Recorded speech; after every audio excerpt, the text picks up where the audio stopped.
அனைவருக்கும் வணக்கம். கர்ணன் பிறப்பறியாதவன். தாட்சி குலத்தைச் சேர்ந்த தேரோட்டியின் மகனாக வளர்க்கப்பட்டவன்.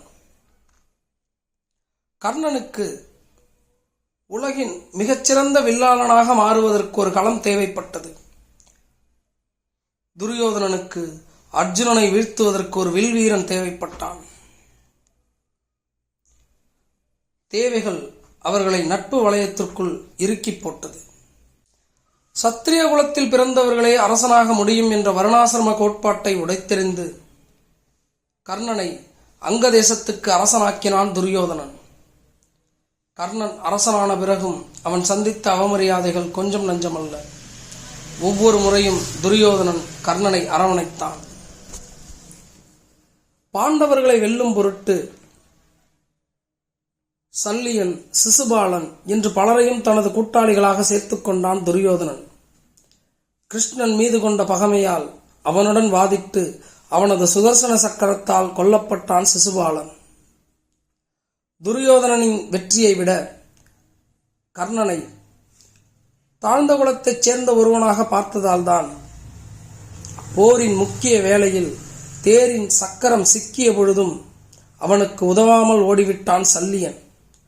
சூழலை பொறுத்து உருவாகும் நட்பில் உண்மை, நேர்மை, நம்பிக்கை என எதுவும் இருக்காது. குருஷேத்திரம் தொடங்கும் முன் குந்திக்கு உன் தலைமகன் கர்ணன் தான் என்ற உண்மையை உணர்த்தினான் கிருஷ்ணன்.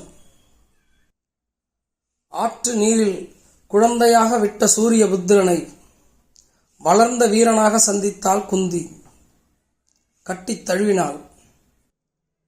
உன் தம்பிகளுடன் நீயே போர் புரியலாமா? போரில் இருந்து பின்வாங்கிவிடு என்றாள். தாழ்ந்த குலத்தைச் சேர்ந்த தேரோட்டியின் மகனாக நான் அடையாளப்பட்ட காரணத்தினால் அவமதிக்கப்பட்ட பொழுதெல்லாம் என்னை அரசனாக்கி அரவணைத்தவன் துரியோதனன். அவன் பக்கம் நின்று போர் புரிவதுதான் தர்மம் என்று மறுத்துவிட்டான் கர்ணன். அர்ஜுனனைத் தவிர வேறு யாரையும் கொல்லக்கூடாது. நாகாஸ்திரத்தை அர்ஜுனனின் மேல் ஒரு முறைக்கு மேல் பயன்படுத்தக்கூடாது என்று கர்ணனின் வலிமையை குறைத்துவிட்டாள் குந்தி. கர்ணன் பாண்டவர்களுக்கு மூத்தவன் என்ற உண்மையை உலகறியச் செய்திருந்தால் ஹஸ்தினாபுரத்தின் அரியணையை அலங்கரித்திருப்பான். அல்லது அவனது ஆருயிர் நண்பன் துரியோதனின் வாழ்நாள் ஆசைக்காக அரியாசனத்தை அவனுக்கு பரிசளித்திருப்பான். கர்ணன் அதை செய்யவில்லை. தாழ்ந்த குலத்தைச் சேர்ந்தவன் என்பதனால் தானே சமூகத்தில் எனக்கு இத்தனை அடக்குமுறைகள், அவமதிப்புகள், புறக்கணிப்புகள். ஒரு தேரோட்டியின் மகனாகவே இந்த போரில் நான் பங்கேற்கிறேன். தாழ்ந்த குலத்தைச் சேர்ந்த ஒருவனாகவே உலகின் மிகச்சிறந்த வில் வீரன் என்று பெயர் எடுக்கிறேன் என்றான்.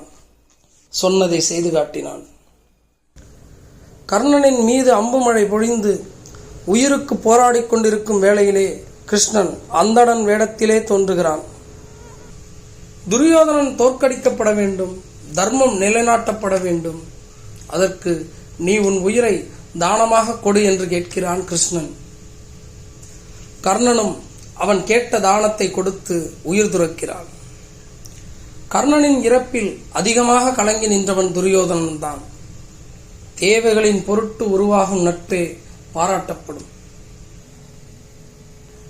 தாழ்ந்த குலத்தைச் சேர்ந்தவன் என அடையாளப்படுத்தப்பட்டாலும் தான் கொண்ட லட்சியத்திற்காக தனது திறமைகள் மூலம் இறுதி வரை போராடியவன்தான் கர்ணன்.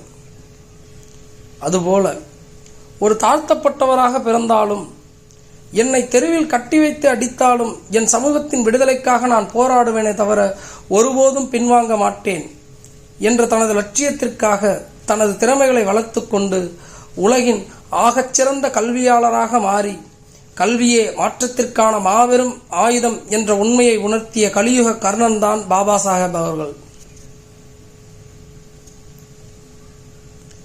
அண்ணலின் அரசியலை பேச நாம் கிருஷ்ணனாகவும் அவதாரம் எடுக்க வேண்டும், கர்ணனாகவும் திருப்பி அடிக்க வேண்டும். நன்றி.